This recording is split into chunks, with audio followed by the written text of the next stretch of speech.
What's up, guys? I got a bit of a treat here. Someone was asking me to do more of these little blasts from the past videos where I go over past series of relevance. And this happens to be one of my favorite series of all time.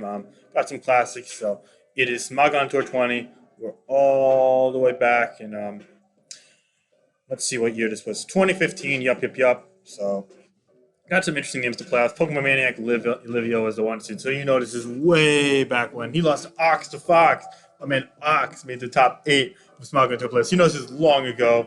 Cosine. This is the one season CDK made it. Shoka, Extra Shine, Sweet Pitch, Cicada, Alexander, Disenchanted of all people. McMeghan, PDC, Remedy, Century Express, Lefties Tesung. So alright, we're here. We make it to the top 4. Tesung beats Disenchanted. McMeghan beats PDC. And now we're here in the finals between McMeghan Tesung. Both these guys have won Smog Tours before. Both these guys are in the GOAT conversation at that point in time, like the best players around at that point in time. McMeghan already in the GOAT, like of all-time conversation, whereas Tesung making his way up there, no doubt about it. And we're here. First game of the series is Orasayu, and McMeghan using some complete head-assery, clown shit up there. And McMeghan's like all-time like goofiest teams he's ever used. He's using fucking Feraligatr, Azumarill, Gyarados, all on one team. This is something else out there. Also got a Heatran, Hippowdon, and Latios. On Tesung's side, he's got Clefable, Tyranitar, Excadrill, Venusaur, which is almost definitely the Mega Evolution, Rotom Wash, and Latios. Let's get on into this first game here. So right off the bat, we're going to see Latios here, and there's no real check to it on McMeghan's team, but Tesung, of course, being fearful of the opposing Latios and wanted to get his Taran to check it and pursued it. He brings Taran as Tran comes in for McMeghan, and now Tar's going to go for a Thunder Wave, surprisingly, as Hippowdon comes in. So alright, good start there. Both are going to lay up the rocks in the third turn of the game. And now, of course, Tesung's probably going to be forced out, but wait. For some reason, Tesung calls that play and goes for a crunch into that Latios, and the game just pretty much over here. Feraligatr can't predict Venusaur, and also it's taking a Thunder Wave here for sure if it stays in and doesn't kill it. So yeah, probably didn't kill with one liquidation anyway. Now Venusaur comes in, and even if it takes an Ice Punch, it might tank one anyway. But also just Rotom and Latios Revenge Club at this point. See, this game's already looking hella over. Mega Evolve goes for that Giga Drain. Nice 10% chip there. It's a Scarf Heatran here, so that Fire Blast is doing a nice amount, but not enough to Tukio as he recovers it off anyway. So yeah, looking kind of bleak as Transfer comes on in here. And yeah, I mean, this isn't even doing 20% with the crit. It does 20.3 with the crit. Okay. So now it's pretty much just staying, and he goes for this predicting in Pursuit, going again, and Pursuit does come out, and only does 20. So alright. Now he switches to Feraligatr, and Tesung doesn't Pursuit again, just goes for the Crunch, but yeah, it's going to take out the Feraligatr in 2 hits. As you see there, Azumarill comes in here, but it's obviously hard-walled by that Mega Venusaur. So yeah, this game's looking like a wrap. Game 1 is going to be in favor of Tesung for sure. Think better's worse, yeah, he called that out. And dodge, yeah, there's no way. Poison, yeah, I mean, even without that. Clef's at full, Tar can bring Sand, potential Revenge Go from Drill, etc. So yeah, there's no way. This game was over as shit. Venusaur just won. So yeah, that's wrap. So you guys are like, what the fuck? This is one of Finch's favorite series. Why is this first game like complete horseshit? Why did McMeghan use some fucking random ass triple water ladder team some YouTuber posted on his like half mono type challenge bullshit? So what's going on? Why is this series lit? So let's get into the black-white game. Now, this one's special. Tesung's out here using Shaman of all things, which just don't even get me started. And this team's like hella weak to shit like Toxic Spikes, but it's okay. And McMeghan's using some nice like French-looking offense with the Scizor, so why not? So let's see. This one's like instant classic. I'm telling you right now. We've seen the Shaman right off the bat against the Tar. Scizor comes in here, knows it's not hidden power fire because there's a Magna Zone. So even if it takes that Seed Flare and the drop, he's like, okay, I'm safe as fuck to stay in. I'm left over, so I'm going to get my U-turn here. So he goes to Skarmory Zone. He goes for that U-turn into the Skarmory. No Rocky Helmet, so the Balloon comes in here, and this is way before we ban Sleep, so you already know a Spore is coming here. So he goes to Tar to take that Spore. Looks like there's no Sleep Talker on Tesung's team, which probably isn't the best build, but at this point in time, that wasn't as mainstream as before. And then we see a Focus Blast here, and Tesung knows, and he goes to that Slowking and takes that Fighting Gem boosted Focus Punch for hella damage, but now he can go to Skarmory to keep this in check. Perhaps predicting the Skarm, or to stay in, he actually goes Tar. That was a really bizarre side shock there. I guess he was predicting the Bullet Seed. I mean, the Focus Punch predicting Skarmory. So he goes actually, and he recovers up and faces Tar as Tar goes for Rocks. And now he switches out, not fearing Pursuit at all. Tesung just making some god plays. And this Fire Blast come out here, predicting the switch to Skarmory. So both these guys are making like some 3D chess plays. But it's freaking Sash Tar. Sash Tar out here living that Earthquake from the Sash and killing it with Ice Beam. So everything is going to hell right now. This is some like real rapid fire Pokemon. Now we're seeing a double the Magna Zone. And it's actually not going to go for anything because McMeghan's going to predict that, stay in, and he's going to go for an Ice Beam. Okay, he wasn't really predicting that. Now, Slowking comes in here now on that Fire Blast. This Tar's just going apeshit, chipping everything left and right, forcing the Slowking. Can it even touch the Slowking? Goes for another ice beam here, so we'll never know. Probably not. It probably didn't have crunch last. So this is like some superpower last, I guess.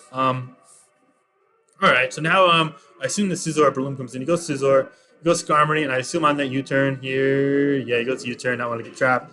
And now Slowking comes in on a McMeghan side, but it's not leftover, so you're like, yo, what the fuck is this? And then Scizor just doubles back into the opposing Slowking, because it would also catch Shaman. It's like, holy shit, this game's just crazy. He goes for U-turn, only does 55%. This Slowking is like 5 million lives, apparently, as it just slacks off and got to 5 million and 1 lives now. So we're like, holy shit. Now he goes for the Focus Punch on the Skarmory, so McMeghan's like, okay, I know you're going to it this time. No way you're doing this again. And it's just 55. Leaves it in Mach Punch range. No! And it wasn't in Mach Punch range after the leftovers, for sure. So he goes for Brave Bird, picking the Focus Punch. He gets that. So, but now he leaves this low, so Scizor can go ham, besides the Magnezone, maybe. And more importantly, the Mamosvine's free to just do anything. He goes for Ice Crash, and it misses this damn Slowking.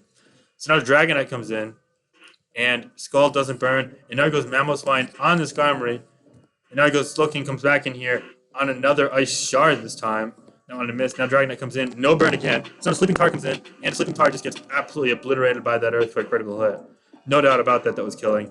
And now since the Skarmory is dead to rocks, he could just spam Earthquake for the launch. But he's fearful of Hidden Power Ice because it's paired with Magnezone. And it is Hidden Power Ice. Gets a crit, but Slowking's still not dying, obviously. And he goes back to Dragonite, predicting the Seed Flare. Just playing circles around it now. McMeghan's on some retro McMeghan bullshit. Trying to pull this series back. And now it goes back to Slowking on Hidden Power Ice, and we're like, holy shit. And now it lives the Seed Flare because this one didn't crit. And he goes for that Life Orb boosted 5 lets to take out that, and we're like, oh my god. The impossible just happened. The most amazing pivoting sequence of all time. And now it's looking like it's kind of a wrap for this. Yeah, it doesn't die to Side Shock. Outrage just fucking hell damage. Scizor comes in, and it's apparently his Pursuit, which is chill. It's a hell physically defensive. And now the Mamosvine just wins the game here. See that it's 2.5. Enough, you know. Now Dragonite's just always in Dragonite range. Yeah, Dragonite.